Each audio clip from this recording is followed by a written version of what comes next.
안녕하세요, 여러분. 지난 주일 잘 보내셨습니까? 우리가 인터넷으로 예배를 드리고 또 대학부 메시지를 함께 나누고 또 여러분들 소그룹에서 어떻게 모임을 나누셨는지 모르겠습니다. 카톡을 통해서 혹은 화상 앱을 통해서 여러분들이 주일을 또 공동체와 함께 귀한 나눔 하셨으리라고 생각합니다. 저는 특별히 지난 어제 우리 담임 목사님 설교를 여러분들이 기억하시는지 모르겠습니다. 참 우리가 통독을 계속 해나가고 있잖아요. 저는 개인적으로 통독할 때 우리가 어떤 마음가짐으로 말씀을 대해야 할 것인가 하는 정말 귀한 말씀이라고 생각합니다. 못 들으신 분들은 꼭 들으시고 또 주일날 우리가 대학부는 따로 예배 영상을 우리가 제공하지 않죠. 대예배 영상을 통해서 내수동교회 성도들이 이 시기에 하나 되는 시간입니다. 여러분들 같이 은혜를 누리셨으면 좋겠고 특별히 지난 주일날 설교 말씀은 꼭 들으시기를 바랍니다. 우리가 말씀을 어떻게 대하고 어떻게 읽을 것인가 하는 내용을 너무 잘 말씀해 주셨고요. 저한테도 개인적으로 참 은혜가 컸고요. 공동체 은혜가 크리라고 생각합니다. 또 때마침 기가 막히게 우리가 주일날 읽어야 할 통독 본문이 여러분 이 표를 보시면은 여호수아 1장 3절입니다. 1장부터 3장까지입니다. 1장부터 3장까지의 내용을 통독해야 하는 날 담임 목사님께서 여호수아 1장 본문으로 말씀을 또 나눠주신 거죠. 저는 참 대학부에 귀한 은혜가 있다고 생각합니다. 여러분들이 그 말씀 내용을 잘 상기하고 통독을 하면서 말씀을 읽으면서 이것이 나에게 단순한 정보의 습득이 아니라 하나님을 만나는 것, 하나님을 대면하여서 그래서 담임 목사님 말씀하신 대로 좀 이렇게 소리내어서 읽는 것도 참 좋을 것 같아요. 말씀을 소리내어서 읽어보면서 그 말씀의 내용들을 묵상하는 것, 또 그 말씀을 나의 것 삼는 것, 암송하는 것 참 귀한 것 같습니다. 오늘 우리가 함께 나눌 말씀이 여호수아 4장부터 4, 5, 6, 7장까지입니다. 7장까지 내용 조금 분량이 많은데요. 간략하게 저는 여러분들이 통독하는 데 있어서 최소한의 가이드를 하는 게 제가 유튜브를 하는 목표입니다. 말씀을 여러분들이 읽으면서 궁금하거나 아니면 맥을 놓치기 쉬운 부분들을 도와주려는 생각입니다. 자, 한번 4장부터 우리 같이 보도록 하겠습니다. 자, 3장까지의 내용이 좀 정리할 필요가 있는데요. 이스라엘 백성들이 여호수아의 지도 아래 요단강을 건넙니다. 이 요단강을 건넌다는 게 그 전에 모세를 통해서 홍해를 건넌 것과 비견할 만한 사건이죠. 자, 그래서 모세는 굉장히 뭐랄까요? 유일한 아주 정말 뭐랄까요? 온전한 한 명의 지도자급이죠. 모세는 하나님의 얼굴을 대면하고 또 율법을 선포한 여호수아가 그 다음에 지도자가 됐을 때 여러분 마음이 얼마나 어렵겠습니까? 모세의 그 지도력의 공백을 대신할 여호수아. 근데 하나님께서 여호수아의 인도 아래 요단강을 건너게 하신 거죠. 그래서 저는 요단강을 건너게 하신 것이 이스라엘 백성 2세대 이스라엘 백성들에게 그들이 홍해 사건을 보지 못하였으나 하나님께서 요단강 사건을 통해서 그들에게 자신감을 주고 또 여호수아의 리더십과 여호수아가 또 이렇게 견고한 어떤 리더십을 얻게 되는 그런 은혜가 있지 않았나 생각합니다. 자, 4장을 보시면은 하나님께서 요단강을 건너게 하시면서 요단강에서 너희들이 겪었던 이 일을 기억하라라고 말씀을 하시는 것입니다. 4절 보시면은 돌 12를 택하라. 한 사람씩 12사람을 택해서 요단 가운데 제사장들의 발이 굳게 선 그곳에서 돌 12를 택하라. 자, 그리고 그 돌 한 개씩 가져다가 어깨에 메고 6절 보시면은 자손들이 물어 이르되 이 돌들은 무슨 뜻이냐 하거든. 자, 6절 앞에 보시면 이것이 너희 중에 표징이 되리라 그거죠. 자손들이 물었을 때 이것이 표징이 되는 것 7절 후반부에 보시면은 이스라엘 자손에게 영원히 기념이 될 돌을 택하라는 것입니다. 자, 그래서 8절 보시면은 요단 가운데에서 돌 12를 택하여 유숙할 곳으로 가져다가 거기에 두었더라. 조금 특이할 만한 것은요, 3절과 5절을 보시면은 제사장들과 법궤가 요단강에 여전히 서 있는 것 같은 모습입니다.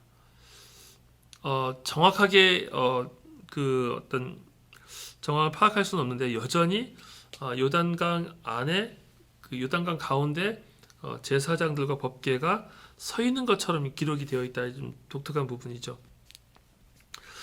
자, 그래서 9절도 마찬가지죠. 여호수아가 또 요단 가운데 곧 언약궤를 맨 제사장들의 발이 선 곳에 돌 12를 세웠더니 오늘까지 요단강에 돌을 세웠습니다.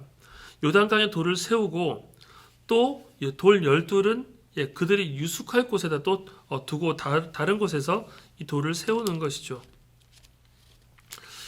자, 그렇게 10절과 11절 백성들이 속히 건넜다. 요단강을 건넜다 하는 내용이 나오죠. 자, 그래 14절을 보시면은 그날의 여호와께서 모든 이스라엘의 목전에서 여호수아를 크게 하심에 그가 생존하는 날 동안에 백성들이 그를 두려워하기를 모세를 두려워하던 것과 같이 하였다. 모세의 리더십을 성공적으로 잘 승계한 것이죠. 자, 그리고 나서 15절부터 18절까지 제사장들이 요단에서 올라오자, 아마 이때 올라왔는지, 올라오자, 그리고 나서 다시 물이 이전처럼 흐르게 되었던 것이죠. 자, 그리고 나서 20절 보시면은 여호수아가 요단에서 가져온 그 12돌을 길갈에 세우고, 길갈이라는 곳에다가 12돌을 세운 것입니다. 그래서 요단 강에 12돌이 세워져 있고 길갈에 12돌이 세워져 있는 것이죠. 자, 21절도 마찬가지죠. 그들의 아버지에게 자손들이 묻는 것이죠. 이 돌들은 무슨 뜻입니까? 22절 이스라엘이 마른 땅을 밟고 이 요단을 건넌 것을 기념하는 것이고 하나님을 꾸준히 여전히 너희들이 섬길 수 있도록 하는 것. 24절 보시면은 두 가지가 있죠. 알게 하며 여호와의 손이 강하신 것을 알게 하며 또 두 번째 항상 여호와를 경외하게 하는 것. 이것이 요단강 사건 그리고 길갈에다 돌을 세운 목적이 되는 것이죠. 자, 그리고 나서 5장 보시면은 자, 1절 보시면은 모든 왕들이 이제 마음이 높고 정신을 잃었다 그랬지요. 자, 그리고 나서 5장 2절부터 보시면은 길갈에서 하나님께서 할례를 명하십니다. 여호수아를 통해서 모든 그 군사된 자들이 하나님 앞에서 할례를 행하죠. 할례를 행하고 나서 9절 보시면은 그리고 나서 그곳 이름을 길갈이라고 명령하는 것입니다. 자, 길갈 무엇입니까? 굴러간다. 모든 그 애굽에서의 수치가 굴러갔다라는 것을 이제 할례를 행하고 이스라엘 백성 성민으로의 정체성을 다시 확인하면서 이 길갈 사건을 이들이 기념하게 되는 것이죠. 자, 그리고 10절부터 12절까지 이제 특이한 또 사건이 하나 등장을 하죠. 자, 유월절을 지킵니다. 유월절을 지키고 11절 유월절 이튿날에 그 땅의 소산물을 먹습니다. 무교병과 볶은 곡식을 먹습니다. 그 땅에 나온 음식을 먹은 것이죠. 자, 먹고 나서 12절 보시면은 그 땅의 소산물을 먹은 다음 날에 만나가 그쳤습니다. 놀라운 일이죠. 자, 그 전까지는 어땠단 얘기입니까? 계속 하나님의 은혜의 그 어떤 현존의 상징이죠. 만나가 그들에게 생계를 책임지는 생존을 책임지는 유일한 통로였다면은 이젠 만나가 멈췄습니다. 여러분, 그럼 만나가 멈췄다는 것은 무엇을 의미합니까? 이제는 광야 시대가 끝났다는 것입니다. 그들이 요단강을 건너고 그리고 할례를 행하고 그리고 만나가 멈추는 유월절을 지키고 그 땅의 소출로 유월절을 지키고 만나가 멈춘 이 사건이 5장 12절까지가 광야 시대의 실질적인 종료가 되는 것이죠. 자, 은혜의 땅은 어떤 곳입니까? 만나가 멈춘 곳입니다. 여러분, 우리의 인생 가운데서 참 하나님께서 만나를 주시는 때가 있습니다.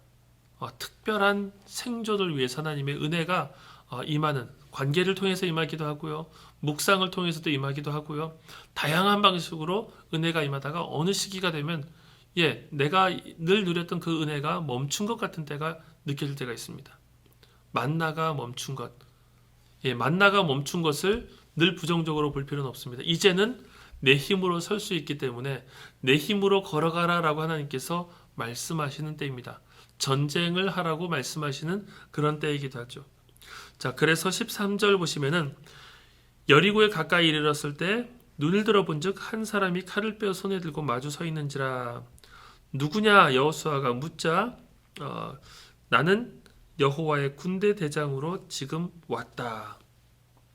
자, 여호와의 군대 대장이 왜 이곳에 있습니까? 여호와의 군대 대장은 14절과 15절 보시면은 하나님으로 묘사되는 군대 대장입니다. 이 땅에 현현하신 현현이죠. 하나님의 현현이죠. 자, 이 군대 대장이 왜 이때 나타났을까요? 이것은 이젠 전쟁을 준비할 때다. 하나님께서 전쟁하시는 분으로 이곳에 임재해 계시다라는 상징이죠. 자, 6장 보시면은 여리고가 굳게 닫혔다. 이제 여리고성이 첫 성이죠. 여리고가 굳게 닫혔다. 여리고를 어떻게 무너뜨릴 것인가? 3절부터 11절까지 3절부터 쭉 나타나는 그 내용. 12절부터도 계속 그렇죠. 언제까지일까요? 17절까지 보시면은 성벽을 성둘레를 언약궤와 함께 꾸준히 돌아라라고 하나님 명령하시죠. 매일 한 번씩 돌으라. 근데 이 여리고성을 돌 때 핵심은 무엇입니까? 언약궤와 함께 돌아라. 언약궤와 여호와의 궤와 함께 돌고 제사장들은 나팔을 불며 행진하는 것. 자, 이렇게 여리고성을 점령하기 위해서 이들이 한 것이 무엇이냐면 성을 한번 돈 것이에요. 모든 백성들이 하나님의 궤와 더불어 성을 한번 돈 것입니다. 자, 생각을 해보십시오. 하루 종일 한 거라고는 성을 한번 돈 것밖에 없습니다. 전쟁을 위해서 무엇도 준비하지 않고 성을 한번 돈 것이 이들이 여리고성 앞에서 한 행동입니다. 자, 여러분, 어떤 사람은 생각했겠지요. 이 성을 한번 돈 것이 여리고성 정복과 무슨 연관이 있겠는가? 자, 이것은 하나님의 전쟁이라고 할 때라야만 의미가 있습니다. 하나님의 전쟁은 하나님의 방식으로 제사장들과 더불어서 이 성을 한 바퀴 도는 것, 그것을 통해서 하나님께서 일하신다라는 믿음입니다.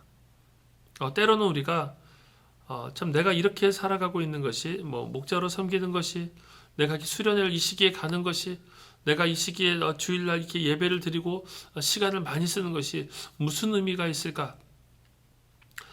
이 세상의 승패는 이 세상 전쟁의 승패는 시간을 얼마나 드릴 것이냐 그리고 내가 어떤 그 좋은 정보를 빨리 얻을 것이냐 거기에 달려 있다면은 하나님 전쟁의 승패는 하나님의 뜻과 계획에 우리가 얼마나 붙들려 있는가에 달려 있습니다. 그래서 여리고 성 전쟁은 칼과 무기로 승리한 전쟁이 아니었죠. 우리가 그것을 기억해야 되겠습니다. 그렇게 일곱째 날은 7번을 돌고 자 그리고 나서 7번을 돌고 나서 외치라 여호와께서 너희에게 이 성을 주셨느니라. 자 그렇게 성 7바퀴를 돌고 나서 외칠 때 20절 보시면은 백성이 나팔 소리를 들을 때 크게 소리질러 외치니 성벽이 무너져 내린지라. 백성이 각기 앞으로 나아가 그 성에 들어가서 그 성을 점령하고 그렇게 여호수아와 이스라엘 백성들이 여리고성 첫 성의 전쟁을 승리하게 됩니다. 시간이 많이 지났는데요. 7장을 간단하게만 요약하자면은 아간의 범죄 그리고 아간이 패망하게 된 이유입니다. 그것은 하나님께 바칠 물건 모든 것을 진멸하고 아무것도 취하지 말고 보시면은 6장 21절이죠. 그 성 안에 있는 모든 것을 온전히 바치되 이 말씀입니다. 온전히 바치라. 18절에 있는 말씀은 순종이죠. 너희는 온전히 바치고 그 바친 것 중에서 어떤 것이든지 취하여 너희가 이스라엘 진영으로 바치는 것이 되게 하여 고통을 당하게 되지 아니하도록 오직 너희는 그 바친 물건에 손대지 말라. 19절 은금과 동철 기구들은 다 여호와께 구별될 것이니 그것을 여호와의 곳간에 드릴지니라. 이 말씀을 아간이 어겼던 것이죠.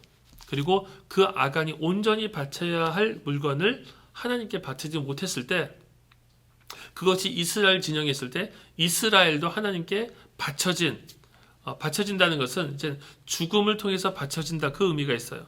그래서 이스라엘 백성도 바쳐진 존재가 되어야 하는 거예요. 자, 그래서 하나님께 바쳐진 것들, 하나님께 드려야 될 것들은 온전하게 하나님의 받으시는 방식대로 드려야 되는 것이고, 그리고 이스라엘 백성들은 스스로의 정결을 유지해야 되는데 그 정결함에 실패한 것이죠. 그래서 7장은 이스라엘 백성이 패망하게 되는 과정을 그리고 있습니다. 그리고 제비뽑기를 통해 가지고 하나님께서 누가 범죄했는지를 찾아내시죠. 자, 7장은 이스라엘 백성들이 이 가나안 땅 정복 전쟁을 할 때 거룩이라는 것이 얼마나 중요한지를 보여줍니다. 거룩과 정결의 전쟁. 우리가 하나님의 일을 감당하는 데 있어서 하나님의 방식, 또 하나님께서 기뻐하시는 뜻이 무엇인지를 늘 기억하는 것이 중요합니다. 하나님의 말씀에 나타난 하나님의 마음, 하나님의 뜻을 오늘도 우리가 소통하면서 하나님, 우리가 거룩한 전쟁, 또 하나님이 기뻐하시는 하나님의 사람이 되어서 구별된 전쟁을 감당하는 우리가 되게 해주십시오. 그렇게 하나님 앞에 기도하고 하루를 마무리하시기를 바랍니다. 감사합니다.